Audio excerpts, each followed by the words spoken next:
All right, so you can see here we have just a simple footer down here. So let's work on that real quick. So let's go back to our code editor, our Visual Studio Code. And what we're going to do now is come over here to our footer.js. And remember, this is a stateless component. And let's import real quickly our /footer.css, which doesn't yet exist. Let's save that. Let's also go ahead and create a footer Sass file.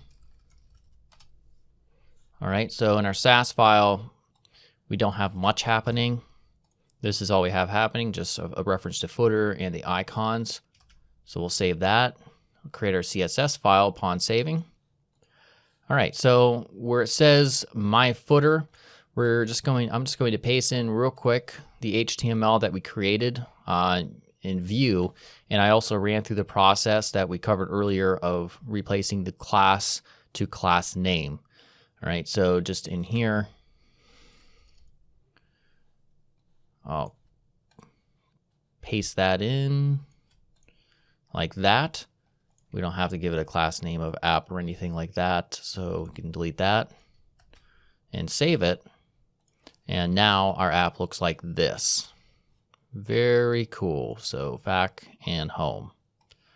All right, so another thing that doesn't work is if we drag this in, our responsive navigation, remember we got rid of all that the view directives to make this click stuff work and show the actual mobile menu. Let's go ahead and make that work real quickly as well. So let's go ahead, extend this back over here. And we're going to head on over to our header.js. So now you may be wondering, if you're new to React, we already discovered so far how we handle, for instance, user events like click events in Vue. Well, how do you handle click events, for instance, in React? All right, so this right here, the span class nav toggle, that is the CSS or the HTML, and CSS is responsible for creating that little hamburger icon menu. So right here, when someone clicks on it, we add on click equals, and then we use our interpolation brackets. And this time we just use a single bracket as opposed to two, which is what you do in Vue and Angular. But in React, it's simply one. And then we reference this dot handle click. And by the way, when it comes to this right here, when it comes to a stateless component, such as in our footer, which is a stateless, we don't have access to this, by the way. Just something to kind of be aware of. Also, well, before I move on to this section over here, we'll go ahead up top and we're going to create our handle click method. So just right here, we'll put in handle click. We reference this dot set state, and then the previous state. Inside of here, we're going to reference is toggle on, and then the previous state is toggle on.